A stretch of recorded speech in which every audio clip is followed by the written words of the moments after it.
Oke, sebelumnya saya di sini akan menerangkan sedikit sejarah tentang Museum Sri Baduga yang ada di Kota Bandung. Museum Sri Baduga di Bandung ini didirikan pada tahun 1974 dan diresmikan pada tahun 1980. Nama museum ini diambil dari Raja Sri Baduga, penguasaan kerajaan Pajajaran. Museum ini menyimpan koleksi sejarah, budaya, dan seni Jawa Barat, khususnya yang berkaitan dengan kerajaan Pajajaran di masyarakat Sunda. Pengalaman saya, Bapak ambil izin dari mahasiswa UIN Sunan Gunung Bandung, jurusan sejarah pendidikan. Kami di sini izin untuk meminta waktu sebentar boleh wawancara. Dan di sini juga, insya Allah kami akan wawancarai tentang museum ini tentunya, dan juga apa yang kita akan bahas selanjutnya. Nah, sebelumnya Pak, boleh kenalan dulu kan Pak? Boleh. Bapak di sini. Ya, saya Purnomo sebagai pemandu di sini, bukan sebagai ilmuwan, pemandu di sini. Nah, karena Bapak tadi sudah ini apa, kami mulai saja ya Pak. Boleh, Nah, silakan. yang pertama kan Bapak sudah jadi pemandu di sini selama berapa tahun Pak? 4 tahun ya. Kalau boleh tahu Pak, bagaimana sih sejarah dari Museum Sri Baduga ini Pak?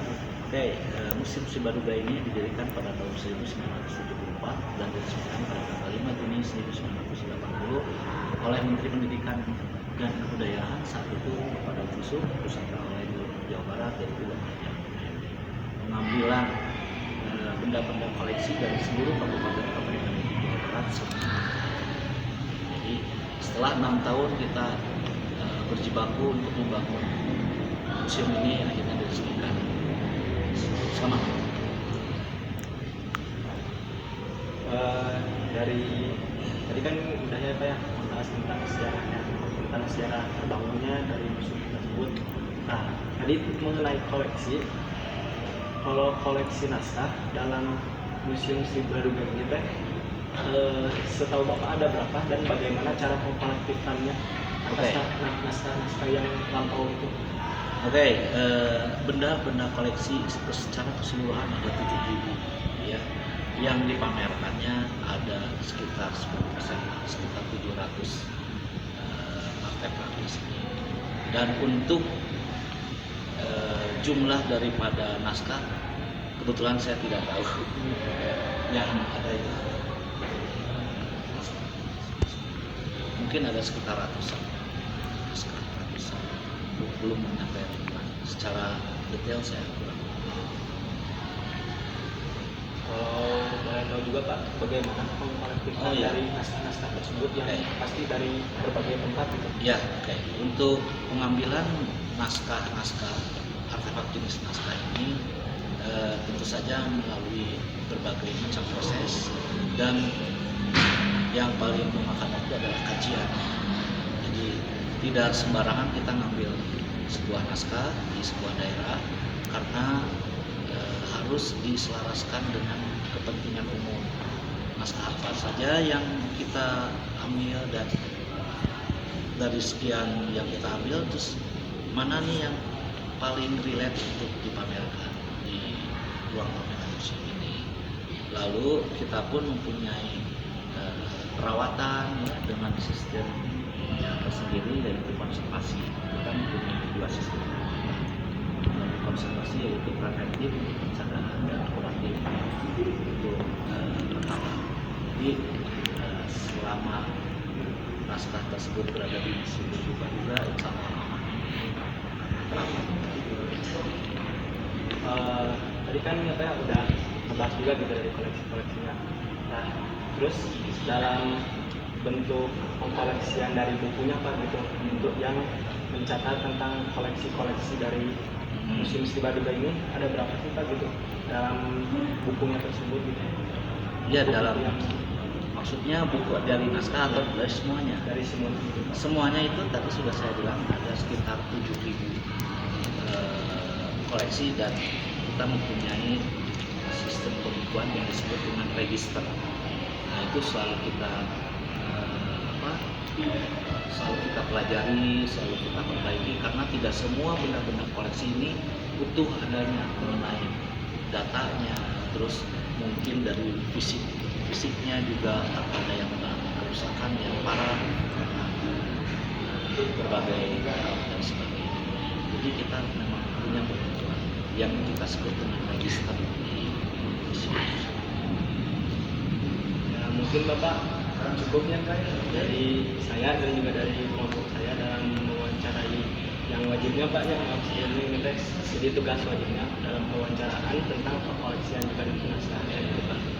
Nah, kita juga berterima kasih Pak kepada Bapak yang telah menjelaskan secara rinci juga tentang jumlah dan juga tentang tadi apa ya kayak kolektifan dan cara-cara yang lainnya. Terima kasih Bapak sudah teruskan dan kelompok saya lakukan. Sebelumnya juga dan juga kami mohon maaf apabila mengganggu waktunya juga. Enggak, ini kewajiban saya melayani. Terima kasih Bapak. Hanya saja agak hari ini lagi hektik, jadi aku butuh waktu besar. Ya. Mohon maaf bila ada kekurangannya, karena saya di sini bukan ilmuwan juga, saya di sini masih baru gitu. Terus ya saya akan menjawab yang saya pernah. Ada lagi? Mungkin kalau contoh-contohnya mah seperti yang dipajang di sini. Iya, itu yang terwakili daripada benda koleksi yang ada di Museum Sri Baduga. Ya, jadi itu yang dipamerkan yang sudah melalui kajian. Jadi tidak semua benda koleksi dipamerkan. Semuanya harus ada prosesnya, yaitu melalui kajian. Oh, ada apa lagi? Kalau saya boleh ya Pak, kalau kan di museum ini nggak selain naskah doang, tapi ada koleksi yang itu ada apa ya? Oke, Museum Sri Baduga itu beda dengan museum-museum yang lain yang ada di Kota Bandung. Misalnya kalau teman-teman berkunjung ke Museum Biologi, itu hanya menceritakan mengenai pergeologian, batu-batu zaman purba, batu dari bumi, dari planet lain, dari meteor dan sebagainya. Itu hanya satu tema, geologi. Terus kalau seandainya teman-teman berkunjung ke Gedung Sate, Museum Gedung Sate, itu hanya menceritakan mengenai Gedung Sate, sejarahnya, siapa yang terlibat, terus siapa yang membangun Gedung Sate. Nah itu cuma satu temanya. Begitu pula kalau teman-teman berkunjung ke Museum Konferensi Asia, itu hanya menceritakan mengenai konferensi Asia. Negara mana saja, pemimpin dunia siapa aja yang datang, ya terus output daripada konferensi Asia, apa tujuannya, apa programnya, itu hanya satu tema, Asia, konferensi Asia. Nah beda dengan Museum Sri Baduga. Museum Sri Baduga itu ada 10 klasifikasi, ya klasifikasinya itu ada 10, mulai dari geologika, terus biologika, etnografika, kronologika, filologika, historiologika, seni rupa, dan lain-lain. Ada 10 aja. Ya. Sehingga benda-benda koleksi di sini lebih beraneka ragam, beda dengan kalau jadi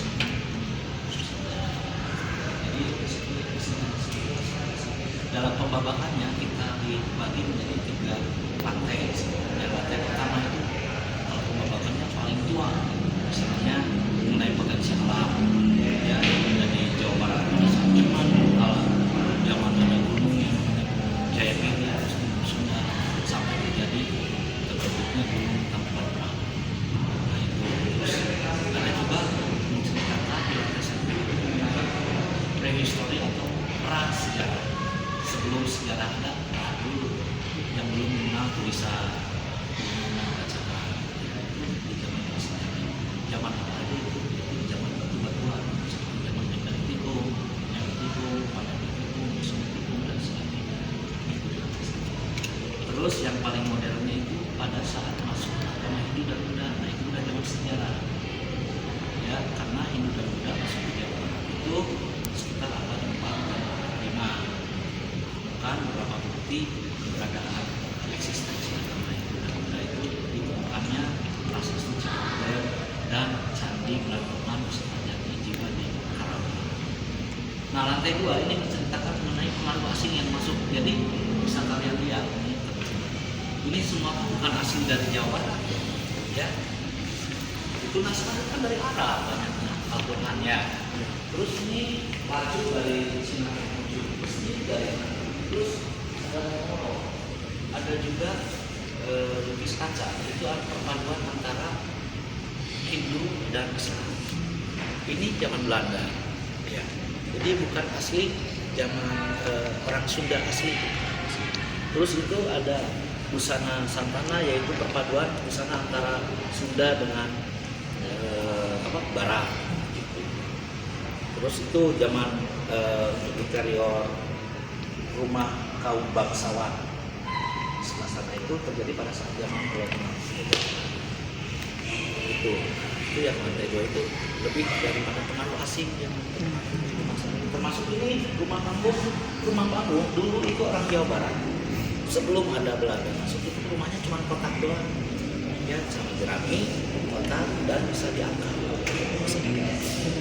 Kalau seandainya di situ ada bencana banjir, longsor atau karena banyak binatang buas itu bisa dan rumahnya segede gini aja, nggak gede banget. Setelah ada Belanda datang, Belanda itu kan bawa pengaruhnya sangat besar pada kehidupan kita. Mereka itu ahlinya, jagonya membuat desain rumah, ya. Salah satunya Art Deco building. Dan bisa kalian saksikan sampai sekarang peninggalan Belanda itu luar biasa. Kita lihat bangunan ITB di Bandung, itu kan Art Deco, itu buatan zaman Belanda. Ya, terus pembuatan gedung lain seperti Hotel Savoy Roman. Ada juga sepanjang jalur Cipaganti itu semua zaman Belanda. Jadi Belanda itu membuat Bandung itu menjadi Paris panjang. Kenapa dibuat sedemikian rupa? Karena pada saat itu Belanda ingin mendirikan ibu kota di kota Bandung. Karena Jakarta sudah tidak kondusif. Dari dulu Belanda sudah memperkirakan kalau memang Jakarta itu akan terendam, dan akhirnya sekarang sudah terendam lagi.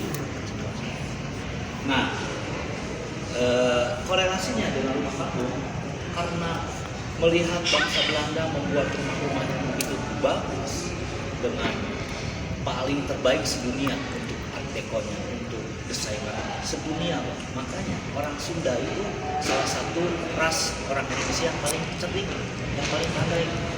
Mereka membuat dengan dengan bahan-bahan yang sangat sederhana tapi bisa berkreasi, sehingga mereka mendirikan rumah-rumah tradisional yang mempunyai nilai artistik yang tinggi, ya. Bisa lihat kan ya, daripada makan